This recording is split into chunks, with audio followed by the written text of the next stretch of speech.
नमस्कार दोस्तों, मैं हूं आपका दोस्त Pawan Pratap YouTube channel total power solution पे। दोस्तों, आज का हमारा टॉपिक है PWM यानी कि पल्स विड्थ मॉड्यूलेशन। आज के वीडियो में हम समझने की कोशिश करेंगे कि PWM क्या होती है, PWM की जरूरत ही क्यों पड़ी और PWM को हम कैसे जनरेट कर सकते हैं अगर हम PWM को जनरेट करके देखना चाहें। उसके ऊपर मैं आपको DSO पे प्रैक्टिकल करके भी दिखाऊंगा।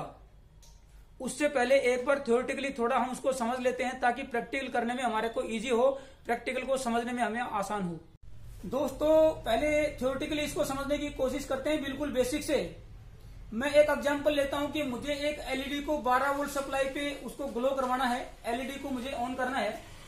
तो सिंपल सा सर्किट बनेगा मेरा कि मेरे पास ये 12 वोल्ट का सप्लाई है, मैं एक रेजिस्टेंस लगाऊंगा बीच में सीरीज में और एलईडी को यहाँ पे इस तरीके से कनेक्ट कर दूंगा दोस्तों। तो ये आपकी एलईडी यहाँ पे ग्लो हो जाएगी। ये एलईडी है, 12 वोल्ट की सप्लाई है, तो मैं यहाँ पे रेजिस्टेंस लगाऊंगा 470 ओम। तो ये आपकी एलईडी यहाँ पे ग्लो हो जाएगी। अगर 5 वोल्ट की सप्लाई है तो 220 ओम का रेजिस्टेंस लगाऊंगा तो भी ये एलईडी आपकी ग्लो हो जाएगी। अब मेरी जरूरत क्या है कि मैं इस एलईडी की ब्राइटनेस को कंट्रोल करना चाहता हूं कि इसकी ब्राइटनेस कम भी हो और इसकी ब्राइटनेस ज्यादा भी हो। यानी कि इसकी ब्राइटनेस को कंट्रोल करने के लिए अब मुझे क्या करना पड़ेगा, मेरे पास जो इजीएस्ट और सिंपलेस्ट वे है वो तो सिंपल सा है, वो ये है कि यहाँ पे मैं क्या करूंगा, 470 ओम की रेजिस्टेंस की बजाय यहाँ पे एक प्रीसेट लगा दूंगा, वेरिएबल रेजिस्टेंस लगा दूंगा। यहाँ पे मान लीजिए मैंने 1 किलो ओम का यहाँ पे वेरिएबल रेजिस्टेंस लगा दिया, या मैं सोचता हूं यहाँ पे 2 किलो ओम का मैंने वेरिएबल रेजिस्टेंस लगा दिया।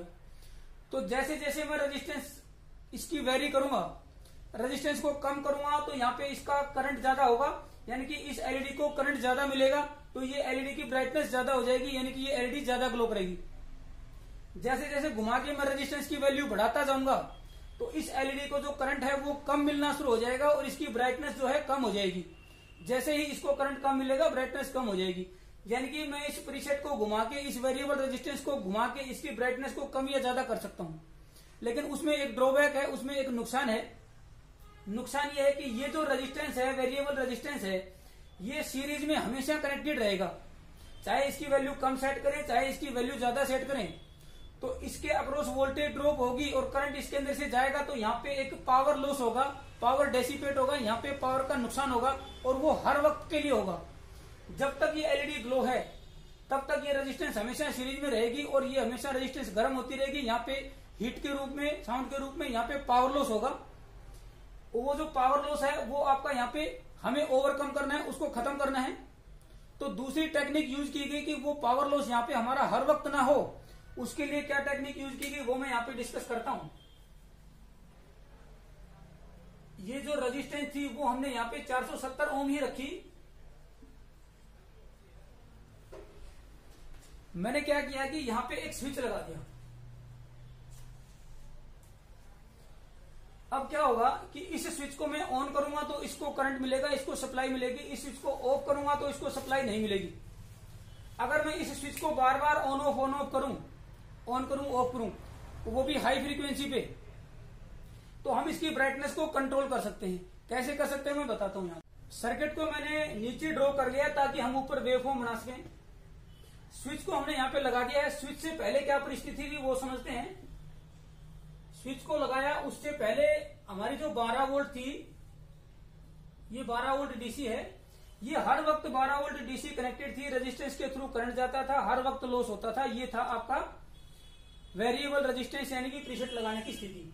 स्विच लगाने के बाद क्या होगा, ये मैंने स्विच लगा दिया, मैंने इस स्विच को ऑन किया कुछ टाइम के लिए, इतनी देर के लिए, फिर स्विच को ऑफ कर दिया, फिर स्विच को ऑन किया। तो इस तरीके से मैं स्विच को ऑन करता रहा, ऑफ करता रहा एट पर्टिकुलर फ्रीक्वेंसी पे। ये देखिए, अब ये 12 वोल्ट का ही एम्पलीट्यूड है, लेकिन मैंने मान लीजिए कुछ मिली सेकेंड के लिए इसको ऑन किया, उतने ही मिली सेकेंड के लिए ऑफ किया और ये ऑन ऑफ करता रहा। तो क्या हुआ दोस्तों कि इस एलईडी को जो एवरेज वोल्टेज जो मिली है, यहाँ पे पूरी 12 वोल्ट थी, अब इसकी जो एवरेज वोल्टेज है, अगर 50% टाइम यानी कि हाफ टाइम के लिए ऑन किया, हाफ टाइम के लिए ऑफ किया, तो इसकी जो एवरेज है वो आपकी लगभग 6 वोल्ट इस एलईडी को मिलेगी, यानी कि इसकी ब्राइटनेस लगभग हाफ हो जाएगी अगर मैं 50% ड्यूटी साइकिल पे इसको यहाँ पे स्विच करता हूं। अगर इसकी ब्राइटनेस को मुझे करना है ज्यादा, तब मैं क्या करूंगा दोस्तों, अभी मैंने 50% था, तो ब्राइटनेस को ज्यादा करने के लिए क्या करेंगे कि इसका ऑन टाइम यहाँ पे मैं ज्यादा कर दूंगा और ऑफ टाइम जो है कम हो जाएगा। 75% टाइम के लिए मैंने ऑन कर दिया और 25% टाइम के लिए ऑफ कर दिया, तो इसकी ब्राइटनेस जो है 75% हो जाएगी। इसकी ब्राइटनेस को कम करना है, तब हम क्या करेंगे कि इसका ऑन टाइम कम कर देंगे। ऑन टाइम रखेंगे 25% के लिए, ऑफ टाइम रहेगा 75%। तो इसकी जो एवरेज वैल्यू इसको मिलेगी, ये देखिए यहां पे जो इसकी एवरेज वैल्यू निकल के आएगी, इसको जो मिलेगी एलईडी को, वो 75% ऑन टाइम है, तो 75% कितना हो गया 12 वोल्ट का, ये लगभग आपका होगा जी 9 वोल्ट के आसपास। 9 वोल्ट इसको मिलेगी, तो इसकी ब्राइटनेस ज्यादा हो जाएगी। और 25% अगर ऑन टाइम है और 75% के लिए ऑफ है, तो 25% इसका ड्यूटी साइकिल हो गया, यानी कि ऑन टाइम जो है वो उसका ड्यूटी साइकिल है। टोटल का ये 100 है, तो इसका 25% आपका यहाँ पे इसकी एवरेज जो वोल्टेज निकल के आएगी वो दोस्तों आएगी 3 वोल्ट 12 वोल्ट की। तो 3 वोल्ट यहाँ पे एवरेज इसको वोल्टेज मिलेगी, इसकी ब्राइटनेस यहाँ पे कम हो जाएगी। तो इस तरीके से कितनी देर के लिए इसको ऑन रखना है, कितनी देर के लिए इसको ऑफ रखना है, वो चीज हम डिसाइड कर सकते हैं, उसको हम कंट्रोल कर सकते हैं और उससे हम इसकी ब्राइटनेस को कंट्रोल कर सकते हैं। और इसी टेक्निक को दोस्तों पीडब्ल्यूएम बोलते हैं, पल्स विड्थ मॉड्यूलेशन, जिससे हम इसकी जो पल्स की जो विड्थ है, इसका जो ऑन टाइम है, उसको कम या ज्यादा करके आगे हमने कितनी पावर डिलीवर करनी है, किसी डिवाइस को, किसी कंपोनेंट को कितनी पावर देनी है, वो उसको हम यहाँ पे कंट्रोल कर सकते हैं इसकी विड्थ को कंट्रोल करके। इसीलिए इसको बोलते हैं पल्स विड्थ मॉड्यूलेशन, क्योंकि ये पल्स है, इसकी विड्थ को हम कंट्रोल करके आगे पावर जो डिलीवर करते हैं उसको कंट्रोल करते हैं, इसलिए इसको बोलते हैं पल्स विड्थ मॉड्यूलेशन। मैं इसके ऊपर आपको एक प्रैक्टिकल भी करके दिखाता हूँ। ड्यूटी साइकिल निकालने का मैं आपको फार्मूला बता देता हूँ। जो ऑन टाइम है divided by on time plus of time, यानी कि टोटल जो उसका टाइम पीरियड है ये प्लस ये, यानी कि ऑन टाइम और ऑफ टाइम को ऐड करें, वो नीचे ऑन टाइम है वो ऊपर, इंटू 100, ये इसका दोस्तों ड्यूटी साइकिल आता है। इस तरीके से हम इसको कंट्रोल कर सकते हैं, ड्यूटी साइकिल को डिसाइड करके कि कितना % ड्यूटी साइकिल रखना है, आगे हम उसको कितनी पावर डिलीवर करना चाहते हैं, कितनी एवरेज वैल्यू, इतनी एवरेज वोल्टेज देना चाहते हैं, वो हम यहाँ पे कंट्रोल कर सकते हैं। यहाँ पे मैंने सिंपल सा एक अरेंजमेंट किया है, एक प्रोब को डायरेक्ट 12 वोल्ट पे कनेक्ट कर दिया है और दूसरी प्रोब को मैंने एक रेजिस्टेंस के बाद कनेक्ट किया है, जिसको मैं यहाँ पे स्विच करूंगा। जो येलो कलर में आपको दिखाई देगी, जो कि चैनल 2 है, वो आपकी डायरेक्ट 12 वोल्ट है, और दूसरी जो है आपकी रेड कलर में वो आपकी वो 12 वोल्ट है, जिसको मैं स्विच करके आप लोगों को दिखाऊंगा कि अलग अलग ड्यूटी साइकिल से आपका जो है मीन वैल्यू, एवरेज वैल्यू जो है वो इफेक्ट होती है, वो यहाँ पे हम कंपेयर करके देखने की कोशिश करेंगे। ये आपका डीएसओ यहाँ पे सेट किया मैंने, आपको यहाँ पे देखना है, ये जो रेड कलर में है ये आपकी आउटपुट वोल्टेज रहेगी पल्स विड्थ मॉड्यूलेशन के बाद, और ये जो है आपकी येलो कलर में ये आपकी डायरेक्ट 12 वोल्ट है। ये देखिए ये 2 नंबर जहां पे लिखा हुआ है ये इसका रेफरेंस है, 2 नंबर आपकी प्रोब का। एक कॉलम जो है, एक जो आपका बॉक्स है, एक डिवीजन है, ये 10 वोल्ट की है, देखिए यहाँ पे है 10 वोल्ट पर डिवीजन, तो 10 वोल्ट और उससे थोड़ा सा ऊपर है तो 2 वोल्ट। ऐसे ही ये दूसरा चैनल है, रेड कलर में आपको दिखाई दे रहा है, ये इसका रेफरेंस है 1 नंबर, और उसके ऊपर 10 वोल्ट और प्लस ये कुछ ऊपर है तो 12 वोल्ट। यहाँ पे आपको रेड वाली को देखना है, मैं यहाँ पे स्विच करके आप लोगों को धीरे धीरे दिखाऊंगा। यहाँ पे भी ऑब्जर्वेशन करना, अभी दोनों की 12.4 वोल्टेज है।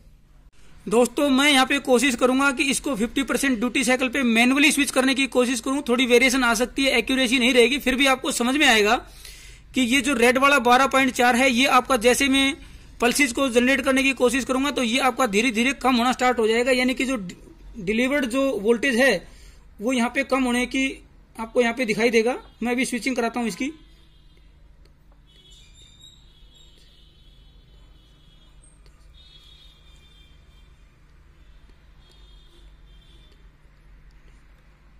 ये देखिए 8 वोल्ट के आसपास आ गया है। अगर एग्जैक्ट 50% अगर हमारा ड्यूटी साइकिल होता है तो ये आपका यहाँ पे 6 वोल्ट के आसपास आना चाहिए। तो ये ड्यूटी साइकिल जो है आपका थोड़ा ऊपर नीचे हो सकता है, इसलिए 7 वोल्ट के आसपास आपको दिखाई दे रही है। ये मैं एग्जैक्ट जो है आपका 50% ड्यूटी साइकिल मैनुअली नहीं कर पा रहा हूं। अब मैं क्या करता हूं दोस्तों, इसका जो ऑन टाइम है वो ज्यादा करता हूं, ऑफ टाइम को कम करता हूं। तो यहां पे आपको जो है वोल्टेज ज्यादा होते हुए नजर आएगी। देखिए 8 वोल्ट हो गई है, 9 वोल्ट हो गई है, 10 वोल्ट, यानी कि इसका जो ड्यूटी साइकिल है, इसका जो ऑन टाइम है वो मैंने यहाँ पे ज्यादा कर दिया है।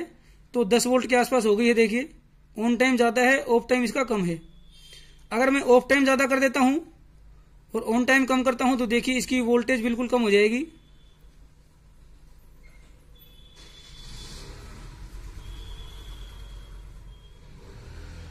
अब इसका ऑन टाइम जो है वो बिल्कुल कम है और ऑफ टाइम, माफ कीजिए, ऑन टाइम इसका जो अभी ये देखो 3 वोल्ट के आसपास हो गया है।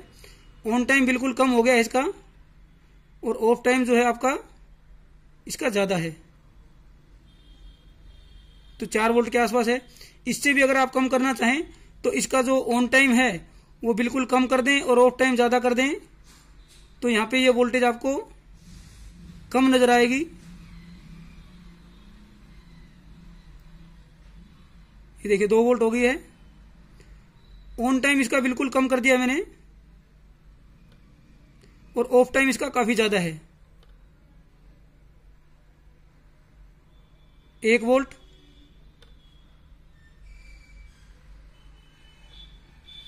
और भी कम करने की कोशिश करता हूं मैं,